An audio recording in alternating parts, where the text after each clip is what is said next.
Alright, this is Joe here, and I'm just going to give you some OS8 tips, specifically ones that no guide will give you. The small little things that just disappear between the gaps of most guides that only really experience will give you. I want you guys to learn straight away, and it's mostly for tanks, but it does apply for everyone. Firstly, I want to go over just for Kefka, a good way to mentally think about how to do the thunder and lightning, or blizzard, the blizzard and lightning combination. I tend to think of the thunder as thunder is where the thunders overlap and normal is where they don't overlap. In this video, as you can see, we're going to go to normal. This is because that's the way to do the mechanic, but just think of it as thunder and normal. So in this case, I think to myself, normal. That's all I think at this point, normal. I go to the square with no thunder. Now we have blizzard, but instead of thinking of blizzard, you know, because thunder, blizzard, normal, it gets confusing. Think of either inside or outside and just look at the safe zone. In this case, the safe zone is, regrettably, outside. So now we have normal, outside. So think, you know, normal from the first part and outside. So that should be all in your head. Normal, outside. Normal, outside. Now there's sometimes they throw mechanics, this one specifically the eye mechanic. But after this, think normal, outside. And as soon as it goes bam, you know exactly where you're going. Going to the normal one, and you're going outside. Flip side, it could, if the safe zone is thunder and inside, or thunder outside, or normal inside, or normal outside. There's 4 possibilities, and all you gotta do is connect the 2 up.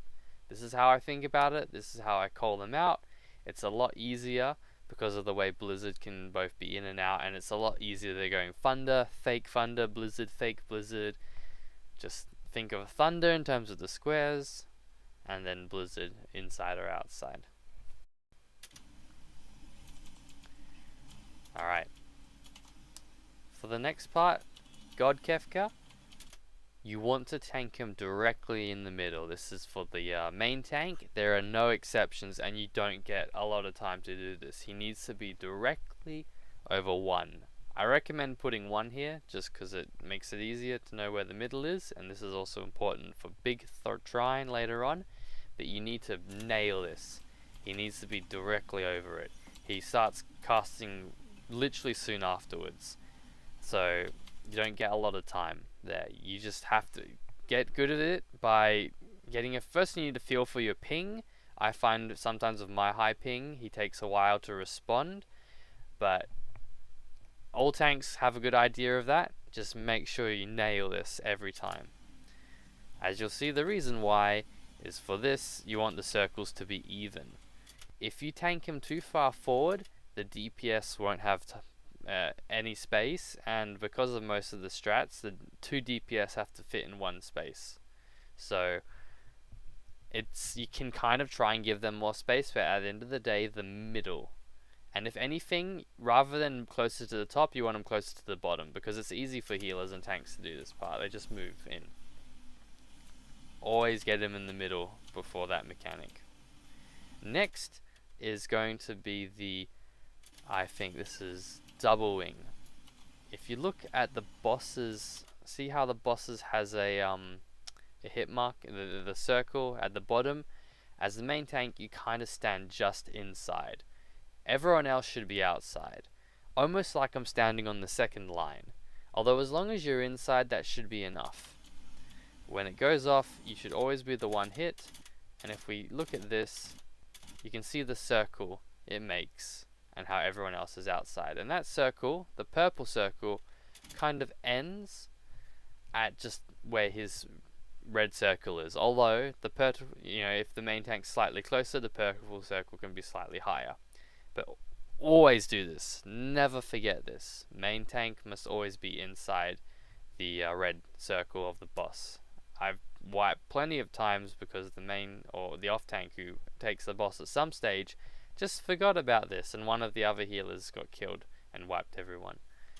Always be in that little circle. It's quite obvious. Next, this is Trine. Trine, in my opinion, is one of the funnest mechanics of this fight. It's frustrating at first, but once you get the hang of it, it is so much fun. For Trine, this is my rule. Go to the third triangle. Don't think of anything else.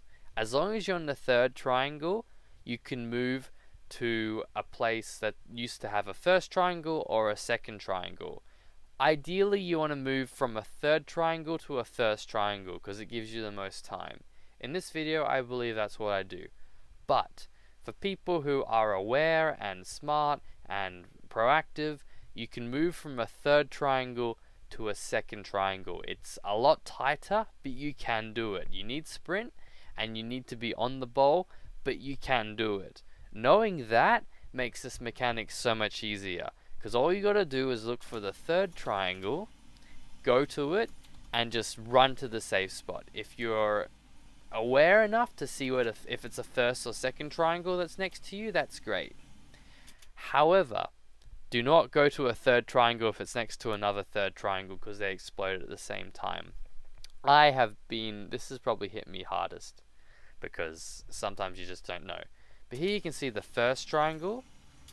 Also at this point there's a single wing. That kind of cuts out half the entire room. So sometimes you can just go to a third triangle afterwards, but I highly recommend focusing on the half of the room that doesn't have triangles. But anyway, going back again, just so we can get back on track. First triangles, you can see where they are. There's a second triangle, and there's a third triangle. Notice how this third one is next to a first one.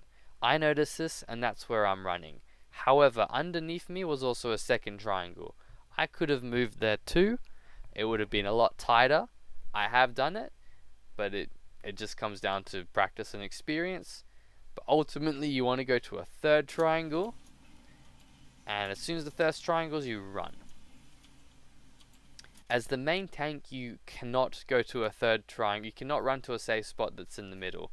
Notice how the middle triangle explodes at some point. Some people like to run towards that. As main tank, you can't do that because you need to make sure the boss is kind of obviously positioned so you can do the double wing. See how everyone knows where to run? Because he's on the side, I'm going to take this point where I'm standing, the main tank, the off tank at that point, valley, goes away, everyone else knows where to go. If you go back to the middle, the boss will cast this in the middle, people have no fucking clue where to run, and it will wipe. And of course, mysterious challenger, that guy was too close. No, it's his fault. He admits it. Haha. So, just to reinstate, you run to a third triangle, and then you can run to a first or a second. And if, because of the single wing, because of the way it cuts off half the entire room, you can run from a second to a first. It is possible. If you need it, do it. At the end of the day, everyone is individually responsible for this mechanic. You cannot just follow someone blindly. You need to be thinking. As long as you don't get hit, you can do whatever you want. I highly recommend forgetting about DPS. 100% focus on this mechanic for 10 seconds. Do not think of hitting the boss. Do not think of trying to maximize your uptime or finish your combo. Fucking do this mechanic. There is no compromise if you want to be nailing this every time. Because sometimes it can be hard, but sometimes it can be easy. And I love it because no matter how hard it is or easy it is, those who are well prepared will always be rewarded. Here is a Trine that I do later on in the fight of the same video. Once again, the best part here is third triangles are usually obvious because they're the last one, and you can tell by the spaces they leave. So once again, here's the first one. You can see there's one south of me. There's a second and there's a third. Easy. This is really easy. I wish I had harder examples to show you.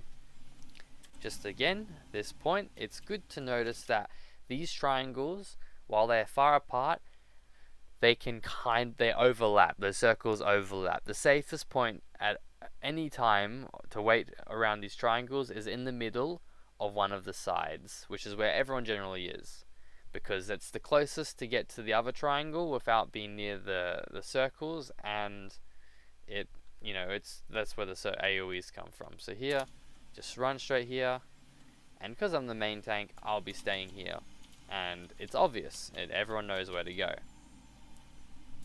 That's basically Trine in a nutshell. Think, go to third triangle, and then from third to first or third to second, and the probabilities make it out that there should always be something like that. Watch out for third triangles that are next to each other. Watch out for the single wing, and if all else fails, if you're really quick, and I've done this once, go from a second to a first. Experience is the best thing for this, but just remember that rule. That's your priority. Always think of the third triangle. Alright, next mechanic, which is right afterwards, I think, is basically future or past. The only thing you need to know about this, for past it's easy because you just stand still, but for future, as soon as he hits the AoE, run. Some people think you have to wait and then move, but no. As soon as he does the AoE on everyone, he's fixed. So you can run. As you can see me, bang, and there I am, I'm running. If you hesitate, you will die. Maybe that's just because I got large ping, but my experience has been that you have to do this. As soon as he turns around, run. Alright? Don't leave it to chance. Don't wait. Don't hesitate. You need to run. Next thing, this is the really big AoE. Unfortunately, I think it's Ultimate Embrace. Sorry, it's in Japanese. But this is fucking big. This is easy to know, but that entire thing is that's the entire tank buster. It's fucking huge. Yeah, make sure you're aware of that. Next thing, good tip, and I'll go into more detail of a really in-depth tank cooldown guide. Use cover. Paladins should be using cover. If a warrior can make use of home gang a lot in this fight, paladins they can use their other cooldowns for some of the busters, and the other busters, paladins can use cover and their own little cooldowns as well. It really does help. So yes, I think that's self-explanatory. Alright, next thing, this is before the second Forsaken. You want to tank him at, see where 2 is? It's south of 1. You want to tank him there. Not in the middle. The reason for this is because when he does those massive cool looking AoEs, they will be far away from the meteor circles. So, for this part, you have him at 2. Yes, you can't DPS him and be in the meteor circles at the same time, but you only need to be in the meteor circles for a second or two. You can lose a global cooldown just to go in, as I do. I hit him, I go in, do my mechanics, and then I go back. So this is past, Kako, past. This is one that is the cross method. Tanks and healers go around just like so. They need to be pretty far apart. Tanks, if you're too close, if you're hitting the red ring, you're too close. The AoEs he does on everyone will kill each other. Those are big AoEs. At this point, everyone comes to the main tank because it's past, and you wait until around about halfway through that cast bar, and it's safe to start running. So just to go back, he's now going to do the AoEs behind. Wait for halfway through that cast bar. I've noticed people have run at the beginning of the cast bar, he still follows you. It is incredibly vexing. It is tight. You need sprint. My sprint's at 7 seconds. You need sprint. You should be sprinting. And watch out for the AoEs. They can give you a burn debuff and a dot that can kill you. So right up here, right in, just in time. And did you notice that? Do you see the AoEs? See how far away they are from the meteor circles? That's what you want. You do him in the middle. they fucking cut into those meteor circles, and people like Miller die to that. So I recommend main tanking him that 2, focusing on mechanics, 1 meteor circle, 2, he will come to you, and that's fine. And right after this, you will want to tank him back in the center. After the second Forsaken, there is going to be another one of those celestial triads. Work out the good distance for you. This is where I just run here and I wait for him, and I see he's on it. I don't need to adjust, and that's it. Right in the center. There we go. You do not get a lot of time to even comprehend this. You need to be nailing it in one shot. And don't forget the single wing. I used to think this was double wing, but no, it was single wing. Alright. So, what's next? We have... Alright, this is the third Forsaken. This is where he has the knockback. It's quite simple.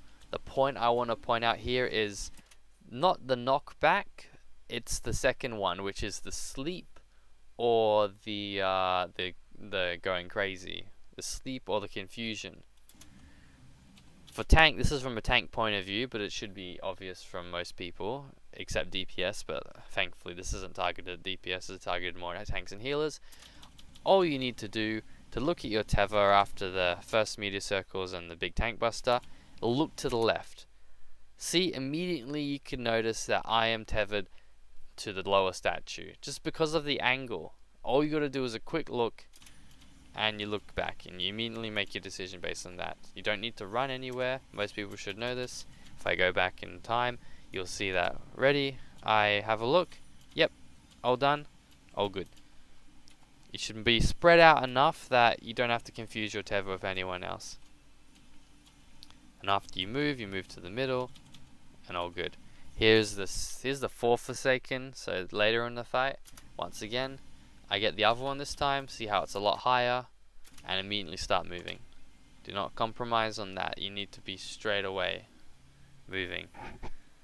Look how close the other guys were, and not me. Alright, next mechanic is just after the double wing. There is going to be an ultimate, and then there is going to be what I consider the easiest mechanic, and also one of the funnest mechanics, is he's going to do a single wing, and there's going to be an orb. If you're the type of person that struggles on acting straight away, you're going to struggle with this. But if you're the type of person who can see one thing and do one thing immediately, this is pure reaction. Pure reaction. You don't get time to think. You don't get time to contemplate. You need to look at one thing, look at another, and move. So just after the double wing, main tank through the Ultima, you need to tank him to the side immediately. This is because as soon as he does that Ultima, he will look in your direction and cast the single wing. You do not get time to move him. You must be in place before that Ultima. So that's the first part for the main tank. And here we go. Second part. Look at the wing. Look at the orb. Move. That's all you gotta do. You should be able to mentally figure out, I don't go there, and move. Once again, let me play it from the beginning. It's just quick. You any slower than that, and you die. I think it's really fun. I love these sort of reaction mechanics. But you don't get the luxury of sitting down and thinking. You just got to look at the wing. You know which side to go. You know which side to go. Bam. Now, the best thing is the orb actually appears a little earlier. So I'm just going to show a clip from later on. This is the double wing again. This is near the Enrage. He actually, for Ultima, the orb actually appears a lot earlier. So if you look, you can see the orb. And then you see his wing, and it's the same as last time, you move. That's it. So, orb, wing, move. Orb, wing, move. Not orb, wing, think, move. No time to think. Orb, you know where you're going. Wing, you know where you're going. Move. I can't stress this enough. There was a summoner who fucking failed this so many times in this party. And you can't die here. You can't. He's just gonna about to do a bunch of AoEs. If you die here, you're gonna get wrecked by these AoEs. You won't get raised. You fucking will have weakness. It's the worst. Once again, position, wing, orb. There we go. No time to think. Just do it. There's no excuses here. And here I think is the last one. This is during the big trine, any big trine, whether you're off tank or main tank. Specifically in this phase, there's going to be an ultimate embrace. This is like the last heavenly phase. There's an ultimate embrace. You need to move him back, but you need to position him for big trine. This is the position for big trine, just in front of one. The reason for this, as you'll see in this next trine, is the safe spot in the middle is where everyone has to stack. It is very tight. And afterwards, it might be a future or a past. So here he's going to do a big trine. As you'll see, the safe spot is in the middle. So everyone needs to stack in the middle, and you'll notice how absolutely tight it is. Notice how the one square is there? Perfect. It does a double job there too. That is extremely tight. Do not underestimate that. And afterwards, as you know, he casts Future, so you need to fucking run as soon as he does the AoE. So it does seem a little tricky. It's just a lot of reaction time, but also preparation. If Kefik is in the middle, it is almost impossible. People will get hit by this, and Future will be all over the place. So just prepare in advance. Know where you're fucking putting him. So this is for both off tank and main tank. He needs to be above the middle, not on the middle. And yeah, that's just about it. That's all. I'm gonna do a more in-depth guides for cooldowns for tanks and healers, and specifically mitigation. But these are just some things I thought I'd point out so people can just have in their minds as they learn the fight. Specifically Trine, I found Trine was the hardest to learn. Most frustrating because I didn't get it. But then once you get it, and once you're good at it, it feels so good to do it. It is one of my favorite mechanics I've ever done, just Trine.